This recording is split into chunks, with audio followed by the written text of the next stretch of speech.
Welcome to the Modern Stock Car Cup Tour in a long-awaited return after a month-long hiatus. In fact, I believe it was even more than a month that we were off and didn't have any races held. In fact, back in April, just after I returned from Atlanta, Georgia for my spring break trip, we had the Southern 500 at Darlington. And right now, I'm sitting here at 12:30 in the morning on May 26, 2021, as we're about to get set for the Carmax 600 at South Boston Speedway, one of the shortest tracks on the schedule this year. However, we do have one track that is shorter than that. Can you believe it? It's the first playoff race of the year here in Season 3. It's the Ingevity 500 at Bowman Gray, which of course is the flat quarter-mile oval, which will open the 2021 playoffs. Here in the front row, we got a star-studded lineup today as we return from our hiatus here in Season 3. Dan Wilkins on the outside pole, Ryan Adema on the inside pole, and Wilkins' teammates are right behind him to help him out. In third is going to be Chris Lattimore, and in fourth is Luis Aguilar. We'll go through the lineup as we go along, and we'll talk about some drivers, talk about some news updates that have gone around over the past month or so as we've been off the air.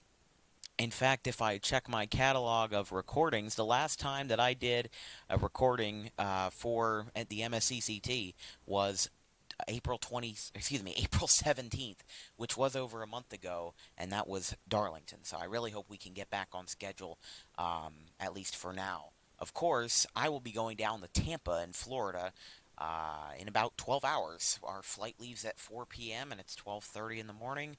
So I'm hoping that I can get this in and hoping I can get it quick so we can hopefully return back to a little bit of normalcy on our schedule before too long. But regardless, we don't have any driver commands. I don't know why, but if you couldn't notice on the top of your screen, look at that thing. It's a brand new ticker made by yours truly with our series sponsors, Tops, Amsoil, Fidelity Investments, Aramark, and Aflac. We have some other series sponsors that will show up on the bottom, not during this race, but they'll be alternated out as the races go along. We got about like 20 series sponsors or so that have unofficially partnered with us to get us some little exposure here during the MSCCT races. All jokes aside, though, it is 160 laps of exciting racing from the 0.4 mile oval in South Boston, Virginia. It's Adema and Wilkins. Let's get underway.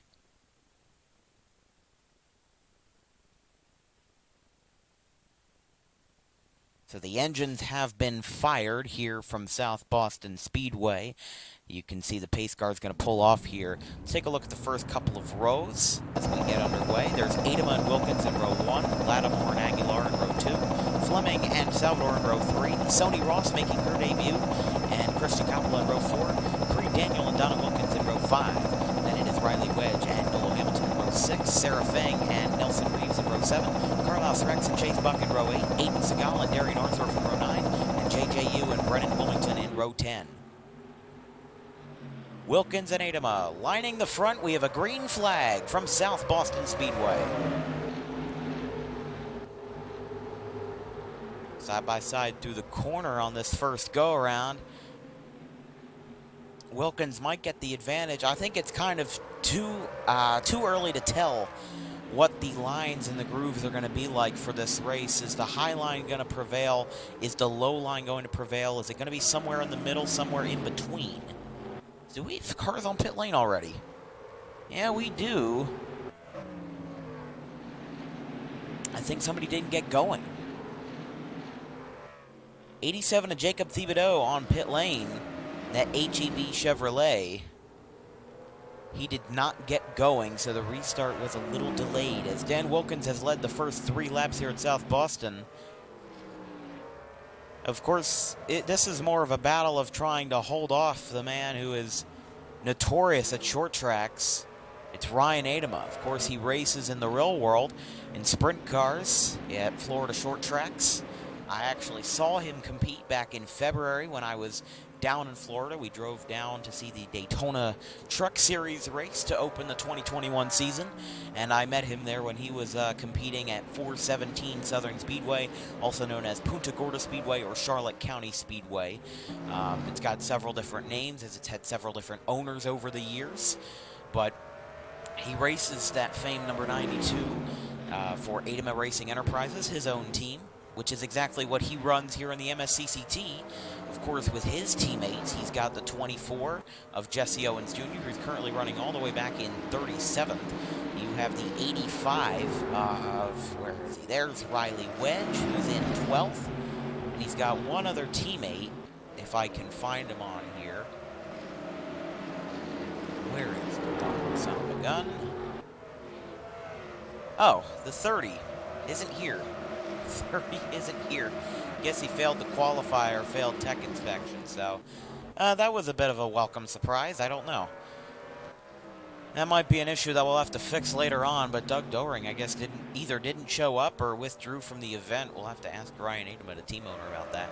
There's that brand new paint scheme for the 00 of Dan Wilkins, the Blue Bandit, as I like to call it. It's the Gatorade Cool Blue Ford Mustang. There's going to be 5 different schemes for 5 different flavors of Gatorade throughout the season, and it's going to be a primary at a lot of the second half races as we go along. And how about this for Dan Wilkins? He's led all 11 laps so far as we get on the lap 12 out of 160.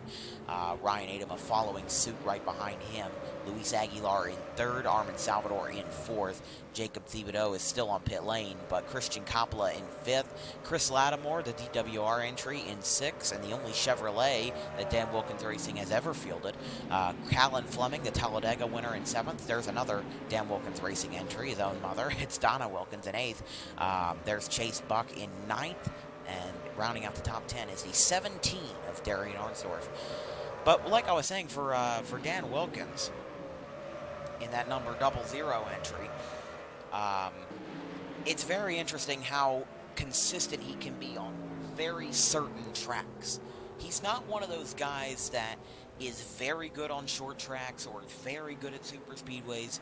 He can be great at one short track and absolutely terrible at another.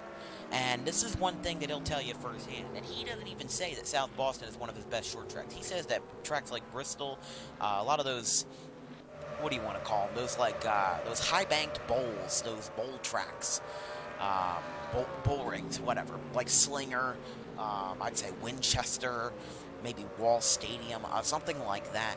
He's very good at those tracks because of the high banking. But something like Martinsville or Richmond, or maybe even Phoenix, if you want to call that a short track, as the yellow is out, there's a spin in turn 1. There's a car on his side. It's Santiago Alvarez. There's 4 cars involved.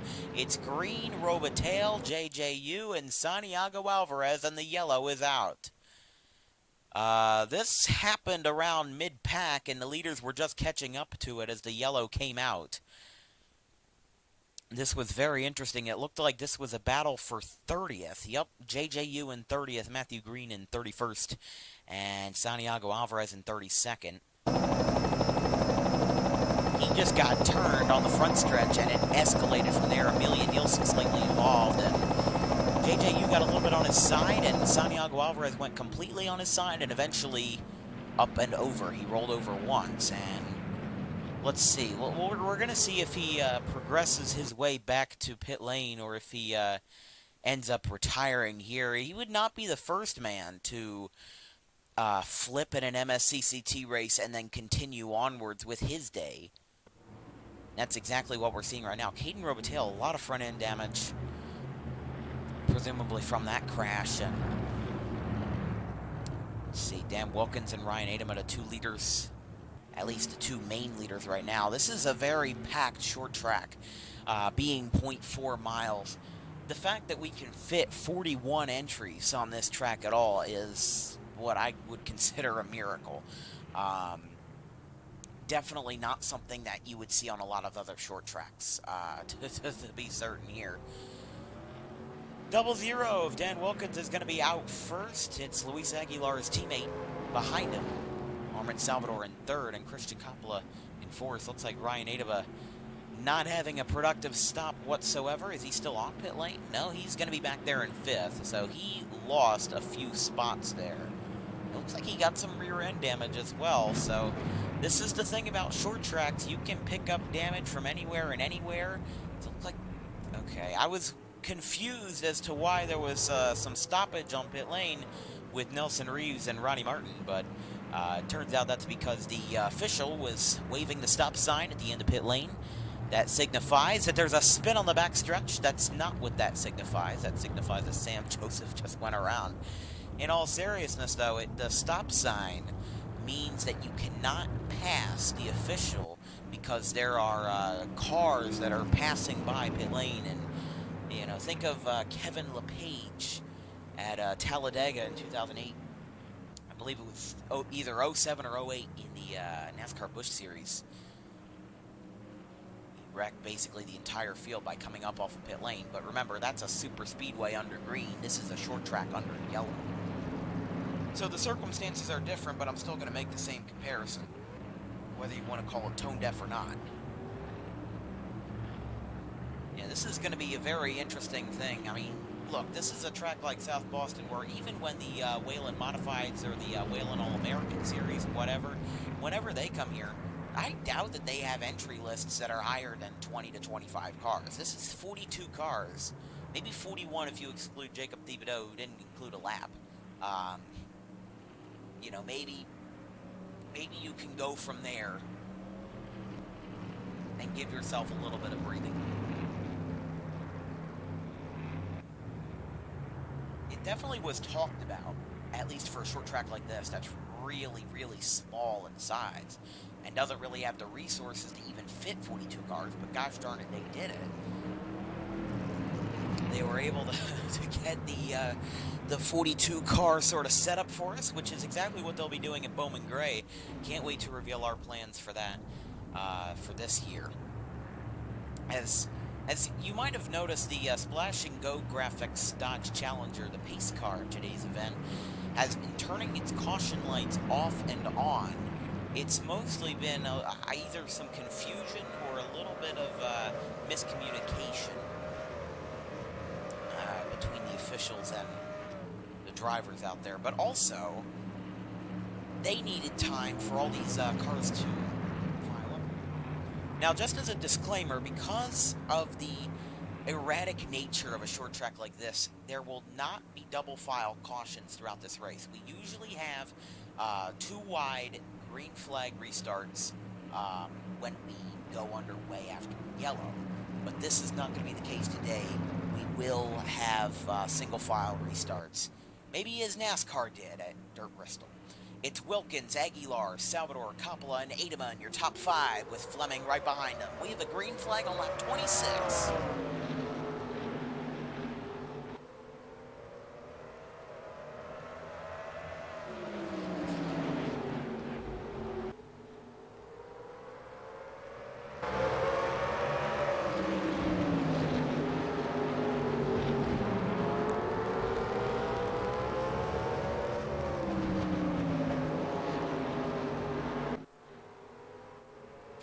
Dan Wilkins still leading on lap 27. In fact, we're just switching it over to lap 28 now. He's led every single lap in this event, including caution laps. Although the second place driver behind him used to be Ryan Ademan, well, now it's Luis Aguilar, his own teammate, as Ryan Ademan has fallen back to 5th. As Callan Fleming did make a pass on him. Callan Fleming won at Talladega this year, not on a last lap pass per se, but I don't even know if we can call it a upset victory just yet, because Black Swan Racing looks like they might be contenders for a little bit this year. So we will have to see whether that ends up coming to fruition or not, as it looks like Armin Salvador, who was starting, caution is out on the racetrack. Spin in turn 3, it's a huge one. Jesse Owens Jr., they're all pile driving in there. Felipe Ford, Adeline Galvin, Alex Pollock, Nate Relham, all involved in that incident in turn 3. Caution is out again. Like I said, JJU, Amelia Nielsen as well. This is going to have to take a replay or two to describe this one. This is what happens when you have a kind of thin short track with not a lot of runoff. And this is exactly what happened. Looks like might have been Kyle Driscoll or Zachary Jones that might have instigated it. Maybe even Dakota Bennett in the 84. Actually, it looks like it was Nelson Reeves with Leland Hill. This was a battle for 24th with Hill in front here. Let's take a look at the slow motion as they head down the backstretch. This is where it all starts. Leland Hill gets turned. hooks Adeline Galvin. Nelson Reeves might get really lucky there. That collects Kyle Driscoll. Yellow's already out at this point. There's Felipe Ford, Molly Fleming. Jesse Owens Jr. gets a lot of it. Darian Arnsdorf, Amelia Nielsen, and JJU, as I had said. Nate Rellum. There's Jesse Owens Jr. I was just about to talk about him and his new paint scheme inspired by Lord Huron and their new album, Strange Trails and Whispering Pines, but that is a messed up front end on that Dodge Challenger, and it looks like he'll be going to the garage. Along with Hunter Walker, that is a messed up front end.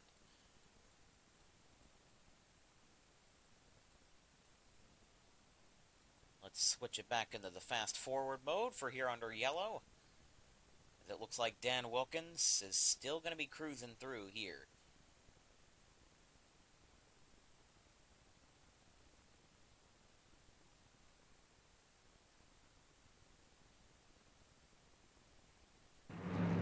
So I guess you could say that Dan Wilkins has essentially been dethroned for the first time this race. We have a lead change, and it's not because of a green flag pass. It's because of a yellow flag. Luis Aguilar overtook Dan Wilkins, his own teammate and his team owner, for first place. Adeline Galvin is not in second. We just saw her get involved in a crash. She's in 34th, all the way 2 laps down. She's the first car to be 2 laps down. This might be a bit concerning to you, but 17 cars remain on the lead lap, and after doing a bit of practice sessions and test races and everything like that, I can't say that I am surprised. The reason why I say I'm not surprised is because of the fact that this is kind of normal for an extremely short track. And, you know, like, they call it a short track. This is a miniature track. It's even a tenth of a mile shorter than Bristol, which might not sound like much, but Bristol has the facilities to hold 43 cars effectively. This, it's more of your local track that just is sanctioned by NASCAR and hosts some lower division, like Division 4 feeder series. It gives them a few race dates every year and lets them have fun with it. And what's the harm in that?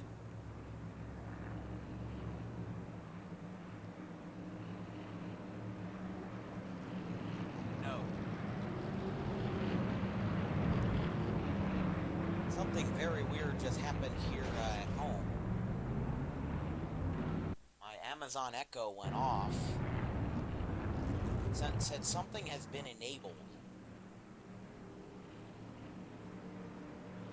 So maybe I'm being tracked, I don't know.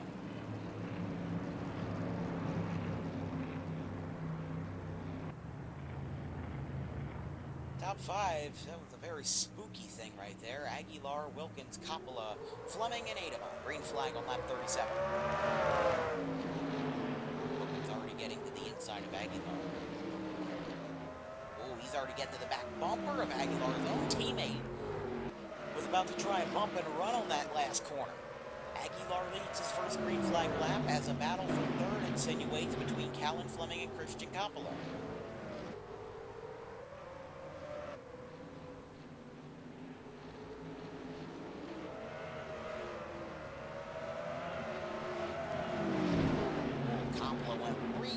Into turn 1. And Fleming still got the best of him. And the yellow is out again for another wreck in turn 3. And now Adama and Martin have been involved and really tangled up there. That was mostly started by Santiago Alvarez and Brennan Wilmington. As now Alvarez has engine fluid or whatever leaking all over the racetrack. Yellow's out for the 3rd time, and this time it's not pretty.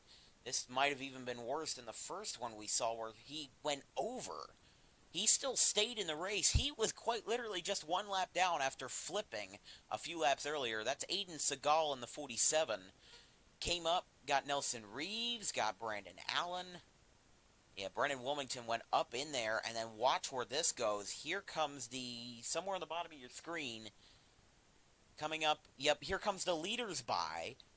92 just slides up in there, catches the 62, and the 29 as well. Sony Ross getting through that after pushing Ronnie Martin out of the way just a little bit. So the leader at the time of caution is going to be the 55 of Luis Aguilar. Under yellow for the third time today from South Boston at the Carmax 600.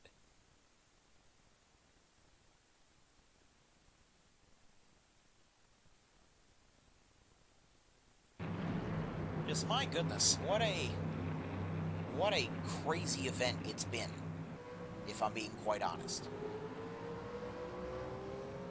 The fact that we've gone only 42 laps, we've already had 3 yellows, and Luis Aguilar is your current leader. Last time he won was on a short track in Season 2, in one of the final races of the year. I believe there were 6 or 7 races left when he took home the victory over Nolo Hamilton and Chase Buck at Flemington for the Capital Health 300. That was his second win. He had won at Sonoma earlier that year on the road course after a last lap pass. And it wasn't really much of a last lap pass. It was more of a lapped car is going to screw you over, so you end up getting the lead by default. And looks like we're going to go green this time by unless the pace car changes his mind magically. It looks like we're going to stay going green on lap 45 at a 160. Top 5, Aguilar, Fleming, Coppola, Chase Buck, and Sonny Ross, your newest driver in the Cup Series. We have a green flag on lap 45. Coppola and Fleming seem to be a bit aggressive with each other. He tried to go way down in that first corner, as he does again, but at the same time, I feel like it's more of a two-sided, double-edged sword, because guess what? You have both drivers doing their part. Fleming's leaving the door open, and Coppola's trying to take it. She's not running the lowest line you can take. She's running more of a middle line approach on that. As now even Chase Buck might even go for a pass here for third. Both have very simple paint schemes. Coppola with that bright blue color, and Chase Buck with that orange-black stripe. Sponsored by Reese's in that Toyota for Buck Racing. Although I forgot to say, now he's actually merged. I forgot, Chase Buck is now with Sooner State Racing, which formerly hosted Jackson Snyder. Former team owner of Jackson Snyder. Here comes Chris Lattimore. He started 4th today, and, well, he's had a bit of a fall from grace after being involved in a few accidents, including the first one of the day. So he's now in 30th, but that's going to create a little bit of a barrier for these lead lap cars to get around. So I guess it's a two-man show, or should I say one-woman, one-man show. As, well, first place is Luis Aguilar, and second place is Calvin Fleming. Oh boy, Fleming's really trying to get in there on the lap car. She's got no mercy. You know, you've already won once this year. Why not try to win again? But Fleming has been turned into the inside wall. She might have to go to pits for repair.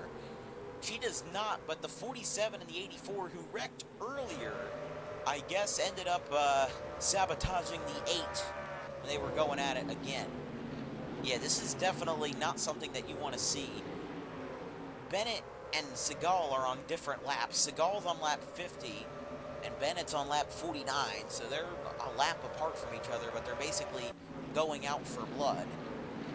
As now after that incident with Seagal, Bennett, and Fleming, Luis Aguilar now has he had a 0.8 second lead. Well, guess what? Calvin Fleming caught right back up as soon as the words came out of my mouth. She's now a quarter second behind, and now she's running a bit of a higher line. You'd think that tire wear from having the brakes so hard, she might have locked the brakes up a little bit. Although now Aguilar is having to run a similar line as the two lap cars, Daniel Rivera and Brandon Allen. Brandon Allen switching manufacturers after he actually made his first start in the Buick back in Darlington a month ago, but I was very surprised when I heard of the announcement of Allen switching to Buick, because the rest of Black Swan Racing would not follow with it. Everybody else will become a Chevy as normal, including Calvin Fleming. um, and everything along those lines. So when I heard that Brandon Allen was switching to a Buick, I was a bit shocked, and I was also a bit confused. I was like, they make Buick stock cars? I'm like, wow. I know that Buick was a manufacturer for a while in NASCAR, even up in the 90s. If I'm not mistaken, Jeff Bodine, when he won controversially at North Wilkesboro in 1990, I think that was a Buick win. I mean, they were few and far between as a yellow is out on the racetrack. For a crash in turn one, Sam Joseph and Armin Salvador have gotten at it. Make that 4 yellows today.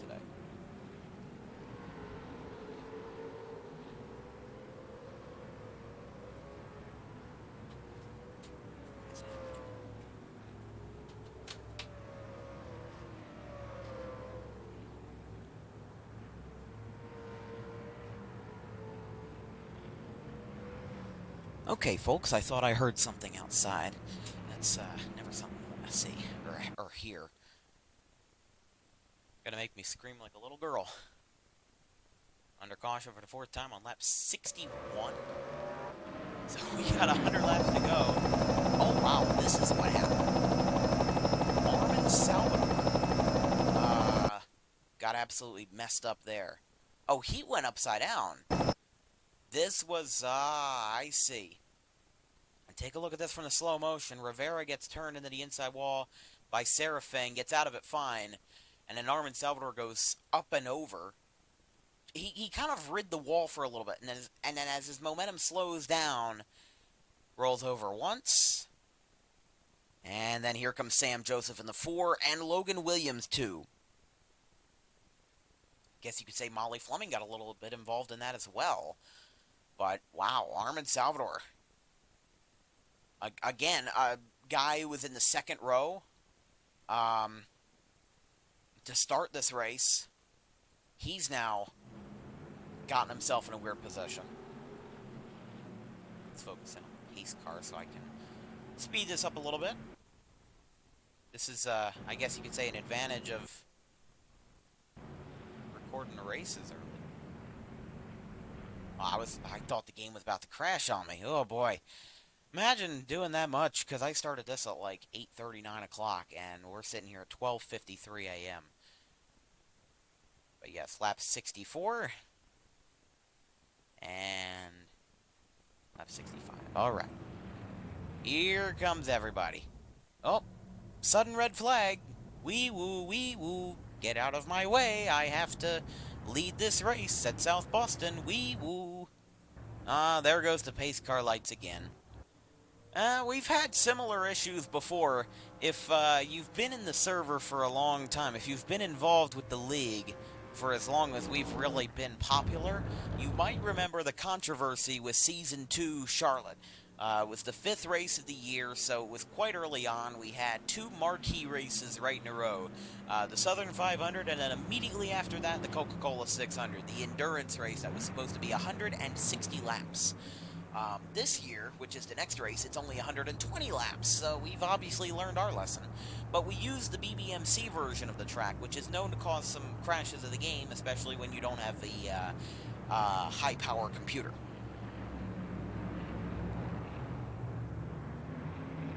Are we going green, or are they really gonna... Yeah, they're gonna go like this.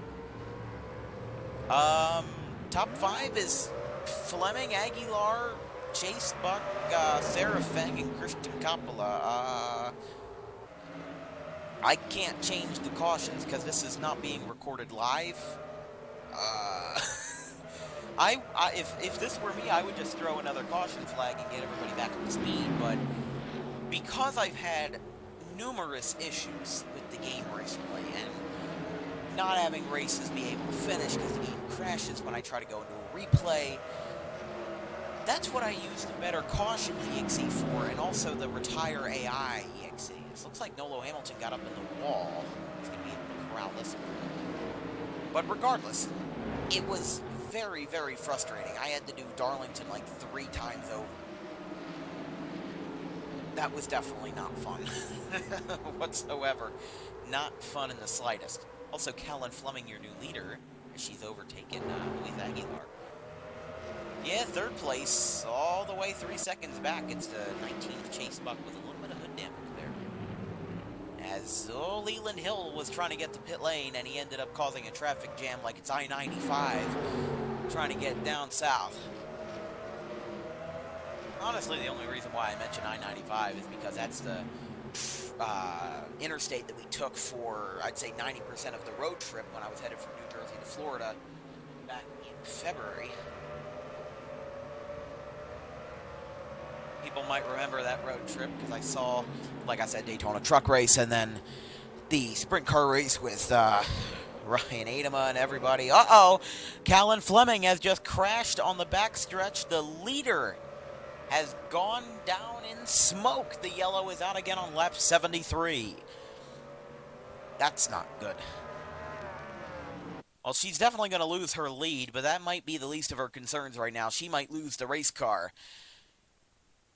That was a classic case of bump and run, although that was more dump and run. I think, Fleming was trying to come down there, and she was trying to fill a gap that was already filled by Aguilar. Looks like Nola Hamilton got a bit scraped up there, too. Carlos Rex got a little bit of right side damage. But other than that, nothing too severe, thank goodness. So if she wants a chance to contend again, she might have to get a little payback on Luis Aguilar there for a little dump and run. Also, Aguilar is going to pit lane, although now less than 10 cars are on the lead lap. My goodness.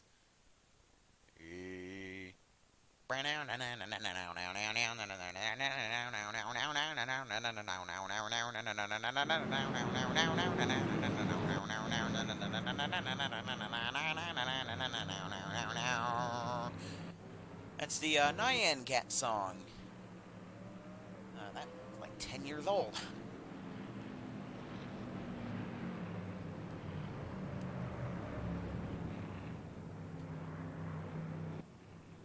I just think when I go through that fast forward segment as we go through the pit laps and the caution laps, I'm just like,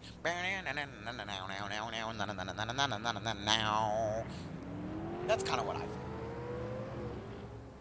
Maybe that's just me. I don't know. Uh-oh. I hear wrecking and spinning and crashing, and oh no, the leader, Luis Aguilar, Dakota Bennett, just got tangled up. What in the world? Dan Wilkins, too. Oh, my goodness. Got to get out another caution lap here. Yeah, that's what they're going to do. Do people not know how to form up for a yellow? Is that just unheard of now?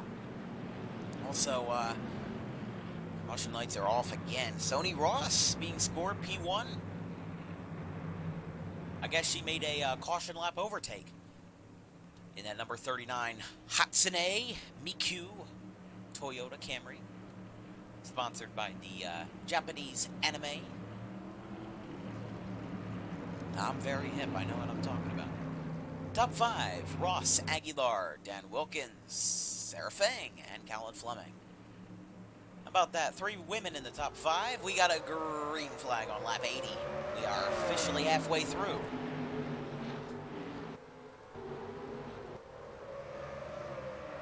Sarah Fang trying to make a pass on the lapped car. Nolo Hamilton, and yes, he's running 9th, but he's a lapped car. I promise you, I'm not making that up. It's just... Ugh. And Dan Wilkins just went to the garage. He's out. So, whatever that entails, it's not good. Definitely not for his point standing. As Sony Ross leading her first laps in the Modern Stock Car Cup Tour, she made her debut this week. Was very, very fast in qualifying, in the top 5 in qualifying. In fact, today, when you look at the fastest laps on the track, she's got the 10th fastest lap, tied for 9th with a 14.773. In fact, the fastest man out on track today is the 92 of Ryan Adema, who is not in the race anymore. He is getting a finishing position at 31st. He has the fastest lap with a 14.624. In fact, the second fastest lap is also a DNF'd driver. That's Dan Wilkins. second with a 14.646. But Luis Aguilar is the last remaining car with a fast lap out there, 14.656. In third place right now, so lap 85 is where we stand right now. And, you know, I would say, as the words almost roll off my tongue, oh, well, we've never had a winner for the first time in the MSCCT before in their first ever race. But that was broken last month, I should say. I almost said last week or last race, whatever denomination you want to put on it.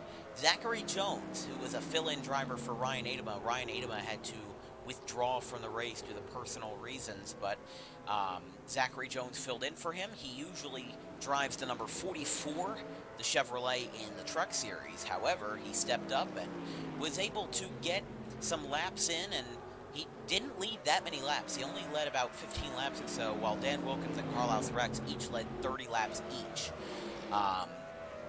And while that was going on, he ended up taking the lead thanks to a lot of wrecking and a lot of good pit stops too, and took home the win in the 92. So it counts as a win for Adema Racing Enterprises, just not for Ryan Adema and not for his point standings. So that we will have to see if that ends up making a difference, though, because we do not have a system like NASCAR does, where it's more if you win, you're in. You don't get locked in for anything in the playoffs. You have to fight your way in, whether you have 5 wins or none. So that's really how the system works around here. As Aguilar's closing in on 39.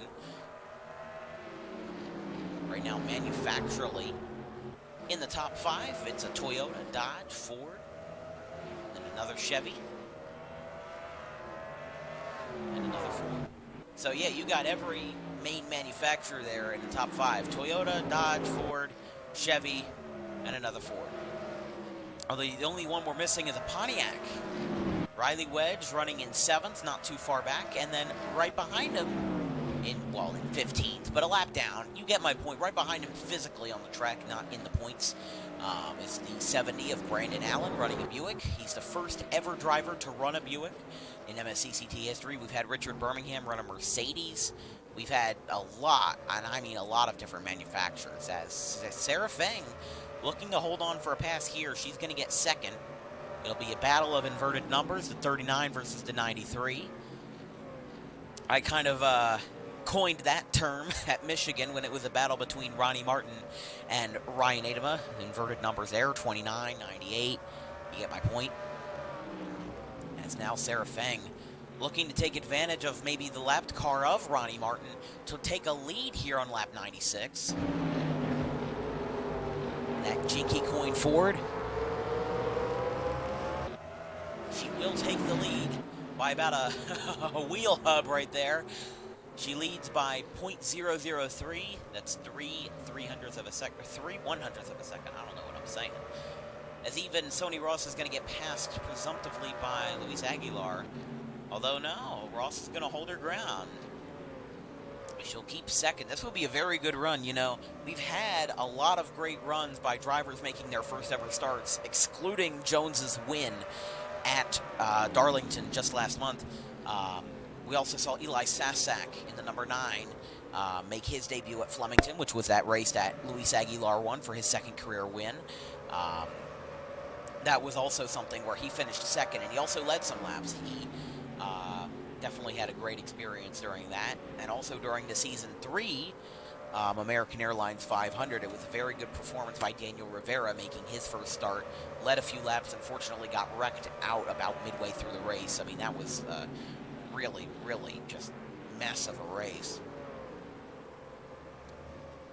Although I did see Sony Ross get to the inside of Sarah Feng on that last lap, but didn't make anything of it, as we are now 100 laps through. Just 59 more to go. It's like that song you sung on the school bus as an elementary schooler. Instead of beer, it was milk, so 59 bottles of milk on the wall, 59 bottles of milk. You take one down, Sarah Feng leads another, and it's 58 laps to go at South Boston.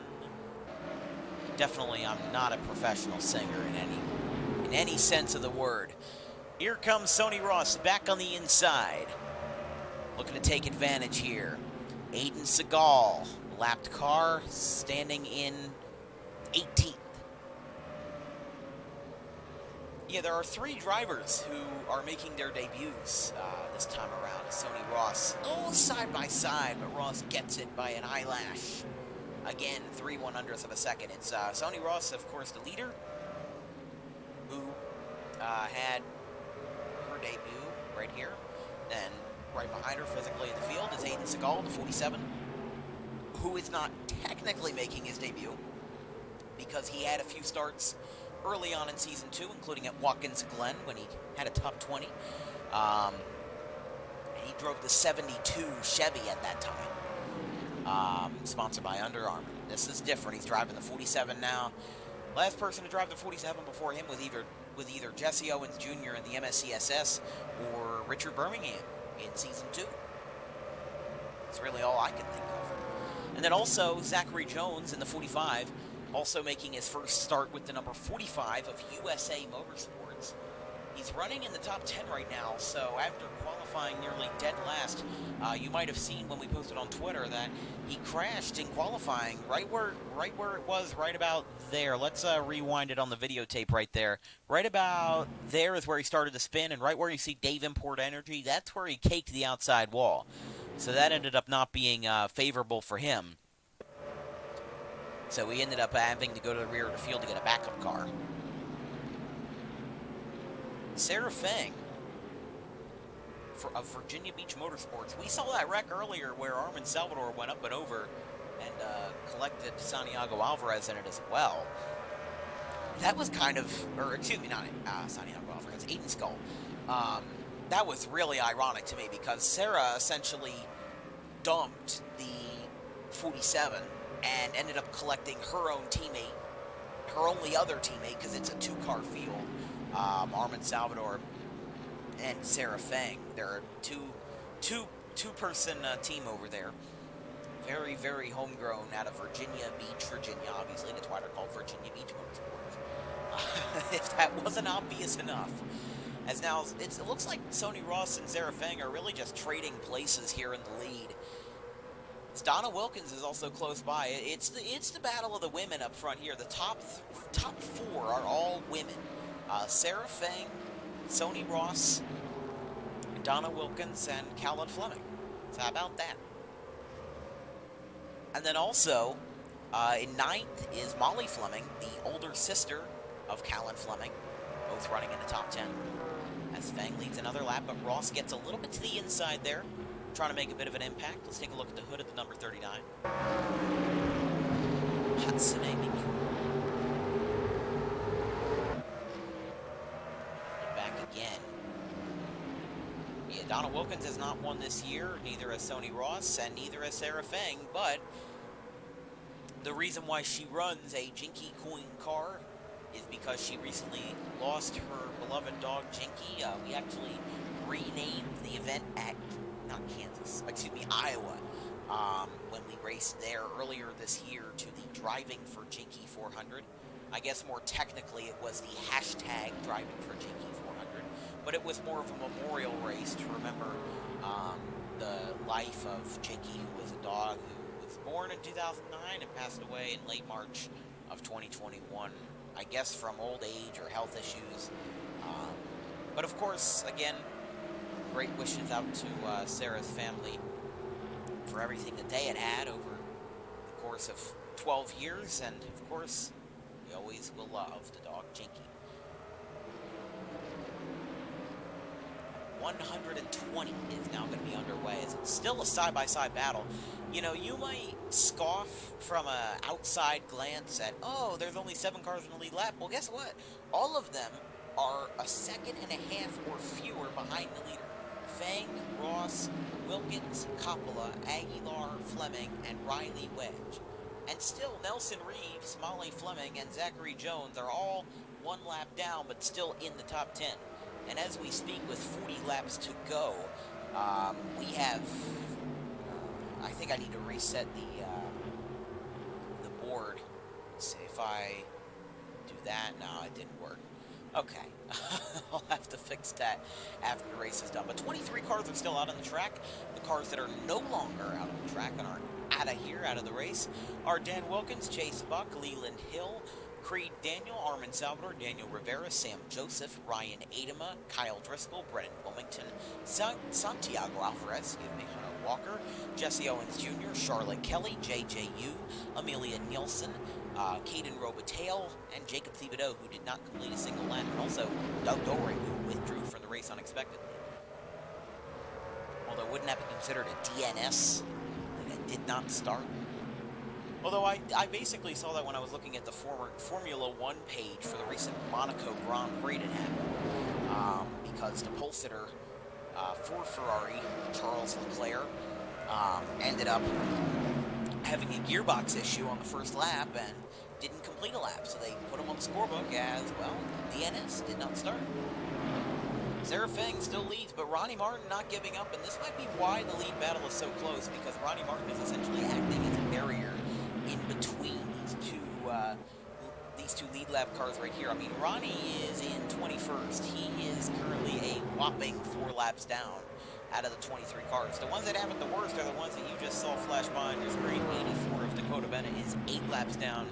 Chris Lattimore in the 67 is 5 laps down, and Ronnie Martin in the 29, of course, 4 laps down. Got 4 other cars with him, including himself, that are also 4 laps down. 47 of Aiden Skull, 98 of Darian Arnsworth, of course, running the 17 this race as a one-off, and the 88 of Alex Pollock, also 4 laps down.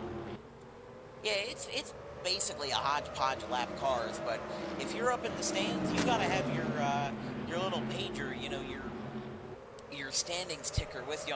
You gotta get an eye out for the binoculars on the scoring pylon so you know who's in the lead, because if I was just looking from up here, or like from here, if I was an outside spectator, especially like in all this parking and stuff, if I was in a trailer, how in the world would I be able to know who is leading at this exact moment? I would not be able to tell whatsoever.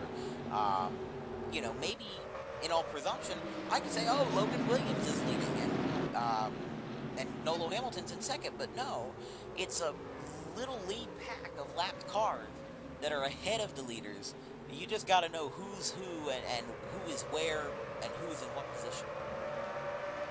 Luis Aguilar now battling with Sony Ross, 42nd position. Callan Fleming close behind. Christian Coppola in 5th. Christian Coppola recently announced, unfortunately, that due to his academic I can't say the word right. His academic goals for the future and his academic achievements that he wants to get to, he has said that he will be retiring from the MSCCT at the end of Season 3. Native of Hempstead, New York, been competing since Season 2, was sponsored by JetBlue and the number 31 Chevrolet at the start, and he's really been here for a long time. He currently does our points. He will be handing it off at the end of the year. He's basically our master of statistics, because he's very good at math, I'll admit that. But of course, to Christian, we wish him the best endeavors and the best of luck for wherever his path may lead him. I know he's only a year or so older than me, so take that into consideration. But also, you know, it is more sad when you know that somebody is going to be scheduled to leave, when it's not sudden, it's not unexpected. This is more of a slow lead-in, so let's hope that Christian rides out the season well, finishes out on a high note, and can ride off into the sunset, essentially, for MSCCT and a whole. So right now, Callan Fleming trying to pass. Ooh, Ronnie Martin finally getting back there. Look at this. The leaders have finally figured out the trick of Ronnie Martin. Although right now, because there's more lapped cars that are in the equation, this is going to mean a big battle between Luis Aguilar and Sarah Feng with 21 to go. Sarah Feng, I don't know if she's trying to draft or if she's just not knowing where to go. But I don't think drafting works on a track that's less than a half mile long. I'm just going to be completely honest with you. And that's how I think it rolls. 20 laps to go. Current top 10, Luis Aguilar, Sarah Feng, Sony Ross in the middle of this, Callan Fleming in 4th, Donna Wilkins in 5th, Riley Wedge in 6th. Christian Coppola, the last lead lap car, in 7th. Then we have way back here somewhere, there's Nelson Reeves in 8th. There's Molly Fleming in 9th. And there is somewhere Zachary Jones in 10th.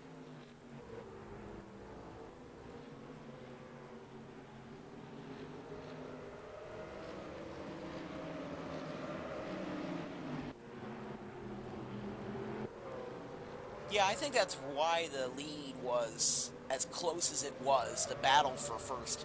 I think there was a reason, there was a bit of a formula as to why it was that close in the first place. I think it was because Ronnie Martin was basically blocking them for the entire time.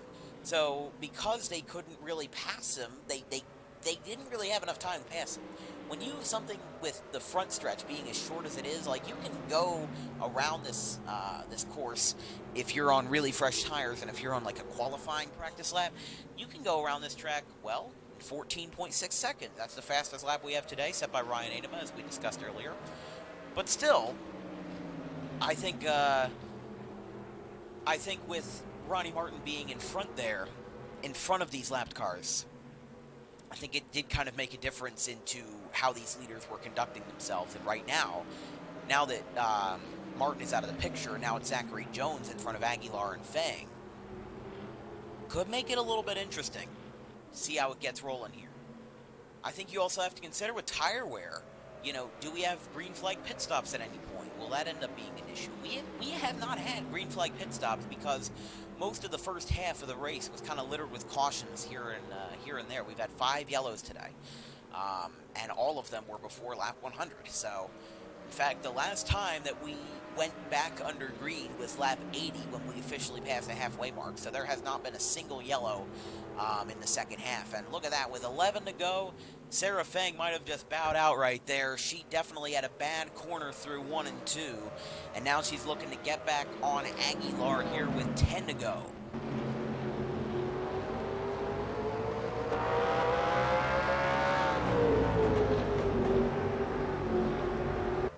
Oh, maybe I was wrong about her. Here she comes to the inside again. Really trying to send it into the corner. Oh boy. This is going to be interesting right here. Looking to make a move. Will it be a bit of a bump and run situation here? Oh, it's getting a little feisty. Oh, here she comes to the inside with 9 to go.